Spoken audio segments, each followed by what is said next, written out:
Assalamualaikum warahmatullahi wabarakatuh. Ketemu lagi dengan channel MGMP IPA. Kali ini kita akan membahas belajar bersama persiapan UM 2021. Sebagaimana kita ketahui jadwal UM sudah ada, yaitu besok hari Senin depan sudah UM. Kita simak kisi-kisinya. Yang pertama yang kita bahas yaitu kisi-kisi IC dulu. Ada 5 soal yang kita bahas hari ini. Simak baik-baik. Yang pertama yaitu IC nomor 1, yaitu pengukuran. Bab pengukuran kelas 7. Sebagaimana kita ketahui di UM nanti semua soal diambil dari kelas 7, 8, dan 9.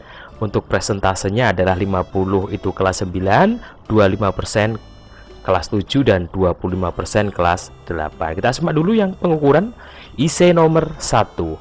Judulnya, kisi-kisinya disajikan gambar benda yang diukur dengan menggunakan neraca.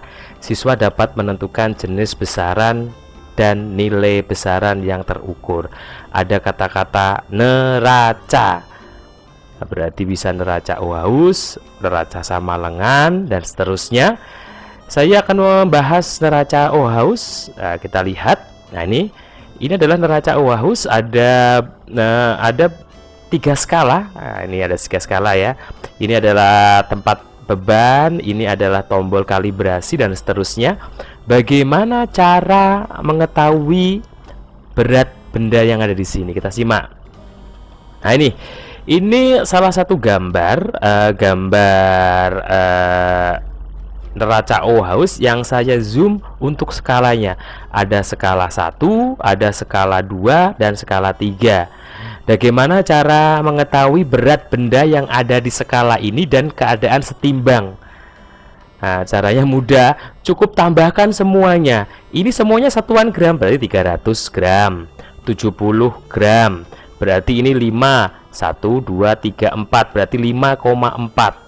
Berarti 5,4 gram. Tambahkan semua, berarti 375,4 gram. Cukup mudah bukan? Cukup menambahkan semua dengan satuan yang sama, gram. Oke, bagaimana kalau ada soal yang disuruh menganalisis, misalkan untuk mencari massa zat cair. Jadi sama seperti menggunakan neraca Ohaus. Yang pertama, misalkan ada gambar seperti ini ya. Timbangan seperti ini, misalkan ada posisi seperti ini kemudian menjadi ini. Maksudnya apa? Pada posisi neraca Ohaus seperti ini 40, 120, 10, ini masih kosong, tidak ada zat cairnya. Tapi setelah ini ada zat cairnya, berubah seperti ini. Bagaimana caranya? Ya, seperti tadi, tambahkan semua. Berarti 40 tambah 120 tambah 10. Ini juga tambahkan 250, 8,5. Akan tetapi jumlah ini dikurangi jumlah ini. Berarti selisih antara yang sudah ada zat cair dikurangi dengan yang belum ada zat cair. Berarti gini. Berarti ini dijumlah dulu, ini ketemu di sini. Nah, kemudian yang ini dimasukkan di sini 120, 40, ini 10. Setelah dijumlah semua, yang ini ada 258,5 gram dikurangi hasil penambahan ini penjumlahan 170 gram. Hasilnya adalah 8,5 gram. Nah, jadi seperti itu anak-anak. Ada juga membaca stopwatch, tapi karena ini kisi-kisinya sudah paten neraca, tidak akan saya bahas, kilas saja ini ya. Baik, kita akan membahas soal nomor 2 untuk yang IC. Kita masuk ke bab energi dan daya listrik kelas 9 semester 1. Kisi-kisinya disajikan tabel. Ada tabel, ini berarti penggunaan alat elektronik dalam rumah tangga. Siswa dapat menghitung besar energi dan biaya listrik dalam 1 bulan dengan benar. Kata kuncinya ada tabel penggunaan, ada besar energi, dan besar listrik. Berarti soalnya nanti ada tabelnya. Saya sudah punya contoh soal lah nih. Saya berikan contoh soal fisika MTS 2011. Ini saya bacakan ya. Sebuah rumah menggunakan alat-alat listrik sehari-hari sebagai berikut. Lampu pijar 5 buah 20 watt dayanya, dipakai 12 jam per hari. Ada juga lampu neon atau TL 6 buah 10 watt, dipakai 10 jam per hari. Televisi 1 buah 80 watt, dipakai 10 jam per hari. Berapa besar energi listrik dan biaya listrik jika harga ini ya, jika harga PLN itu 500 per kWh yang digunakan dalam 1 bulan. Jadi harga listriknya itu adalah Rp500. Nah, caranya bagaimana? Karena soal IC, lagi-lagi soal IC itu ada pedoman penskoran. Salah satunya adalah diketahui. Kamu menulis diketahui, tentunya nanti juga dapat skor. Jadi ini contoh ya. Ada 5 lampu pijar, ada 6 ya ini ya seharusnya ya. Ada 6 lampu pijar, TL, kemudian ada 1 televisi, lampu pijar 25 watt, lampu TL 100 watt, dan seterusnya. Ini tinggal tulis, berarti T itu adalah waktu, P adalah daya. Kemudian tarif listrik adalah Rp500. Yang ditanyakan energi listrik dan biaya listrik. Itu hampir sama, mirip ini, tapi tentunya tabelnya berbeda. Nah, caranya menjawab bagaimana? Kamu harus menulis dulu rumusnya, yaitu energi listrik. Rumusnya adalah P kali T. Ini juga masuk dalam pedoman skoran. Lampu pijar ada 5 jumlahnya, kali 20 watt kali 12 jam. Bersama ini kali ini kali ini. Ini juga sama. Lampu TL 6 kali 10 kali 10, 6 kali 10 kali 10. TV juga sama, 1 kali 80 kali 10, 1 kali 80 kali 10. Dikalikan semua, 5 kali 20 12, 1200 WH watt jam. 6 kali 10 kali 10, 600 watt jam. 1 kali 80 kali 10, 800. Setelah itu hasil dari semua alat elektronik tadi dijumlah, 1200 tambah 600 tambah 800, hasilnya adalah 2600.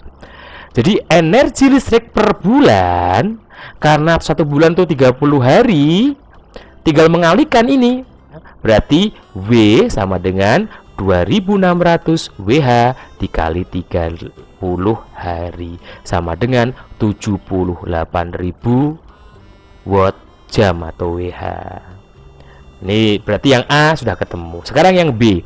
Berapakah biaya listrik per bulan?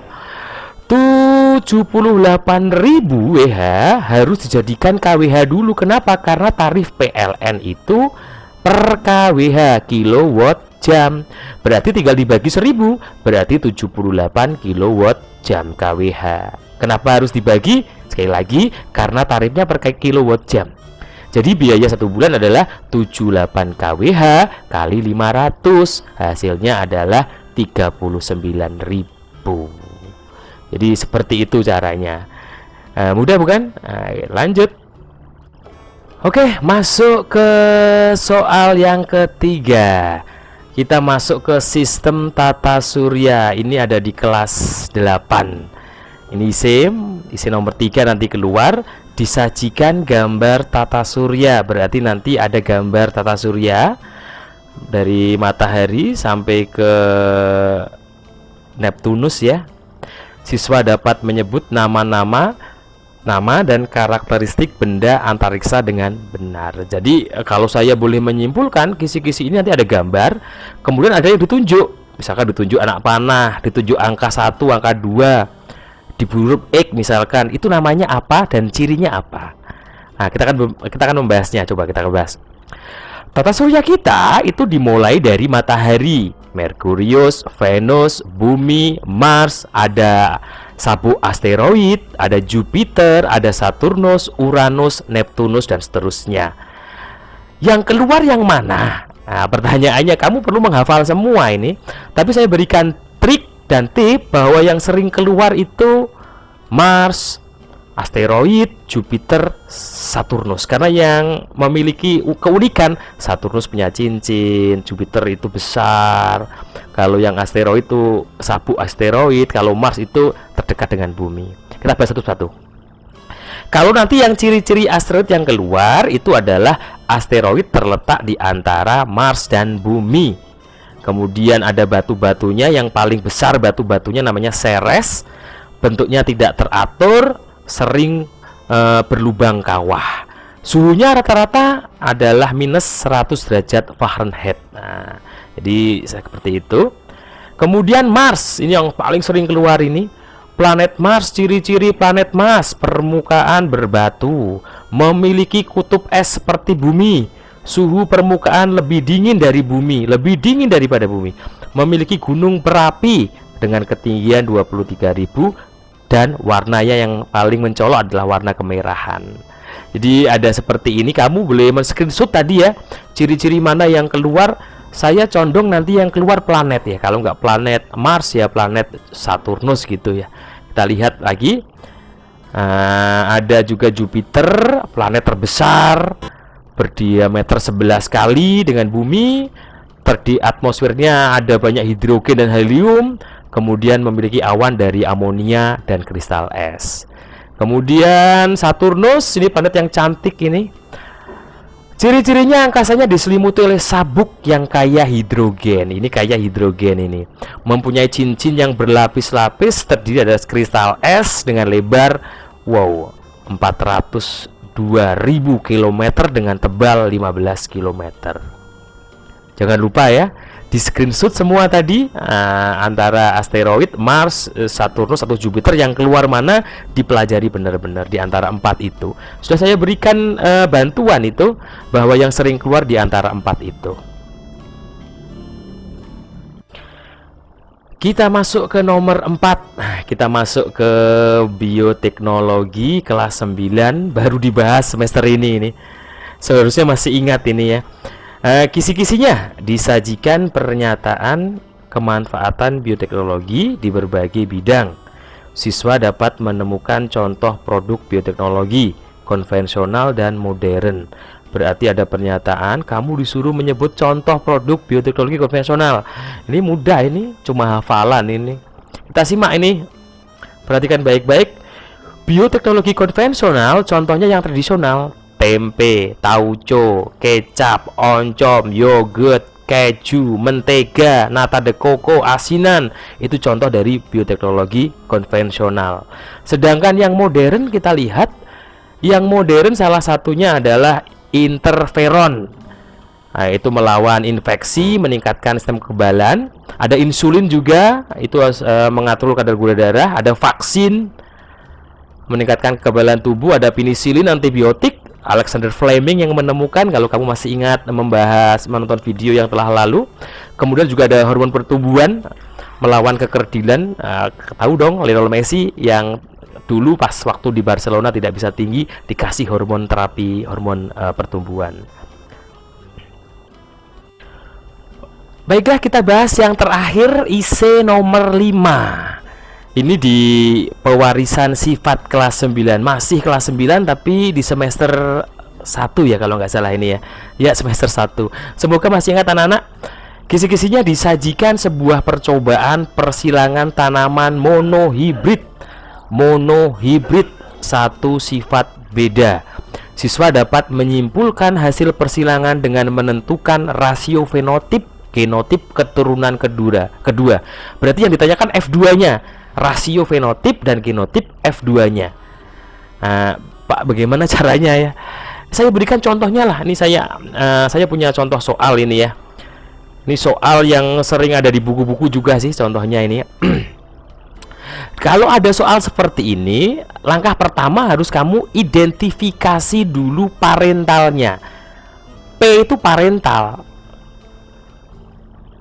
Parental ada merah, ada putih. Kamu tulis saja M besar, M kecil, dikasih tanda silang. Silang itu artinya disilangkan lalu dikawinkan. Kemudian fenotipnya merah. Ini putih. Ingat, setelah parental, fenotip itu sifat yang tampak. MM itu berarti merah, M kecil, putih. Gametnya bagaimana caranya? Kalau monohibrid gampang sih. Cukup memisahkannya. Berarti M dengan M dipisah, ada M, karena semuanya M, tulis satu saja. Ini juga sama, ada M kecil, karena semuanya M kecil, tulis M kecil saja. Nah, setelah itu ada fenotip. Ini F1 dulu. Digabungkan antara M besar pada gamet dan M kecil, digabung menjadi M besar, M kecil. Berarti ini adalah keturunan pertama atau filial pertama, F1. Jadi P fenotip, gamet, filial, kemudian anaknya ini M besar, M kecil, merah. Kemudian kita cari, karena yang ditanyakan itu keturunan kedua, kita cari yang keturunan kedua dengan cara menyilangkan F1 dengan F1. Berarti M besar M kecil disilangkan dengan sesamanya. Kita tulis saja parental kedua M besar M kecil disilangkan M besar M kecil, sama merah-merah ini ya. Kemudian gametnya kita pisah, ada M besar, ada M kecil. Tadi kok cuma satu? Iya, karena kalau dipisah semuanya M, cukup satu saja kalau di sini. Ini karena ada M besar sama M kecil, tulis semuanya. Ini juga M besar M kecil, berarti M kali M, berarti M besar kita silakan saja seperti ini ya, pakai tabel. Ini M besar, ini M kecil. Ini berarti M besar M kecil, tulis di sini. Kemudian M besar M kecil ditulis bagian sini. Ini ketemu ini, berarti M besar M besar. Merah ketemu merah, karena merah itu dominan, berarti merah. Ya, saya tadi lupa ya menerangkan ya. Yang putih itu resesif. Resesif itu yang kalah berarti. Yang tertutupi oleh dominan. Berarti kalau M kecil ketemu M, warnanya ikut merah, kecuali M kecil baru putih. Lagi M besar ketemu M kecil, berarti M besar M kecil, merah ketemu putih. Ini seharusnya ini harusnya merah ini. Nah, ini yang agak salah ini ya. Ini harusnya merah juga. Nah, ini merah juga. Ini kalau intermediate ini merah muda. Ini nanti ini merah ya, merah gitu ya.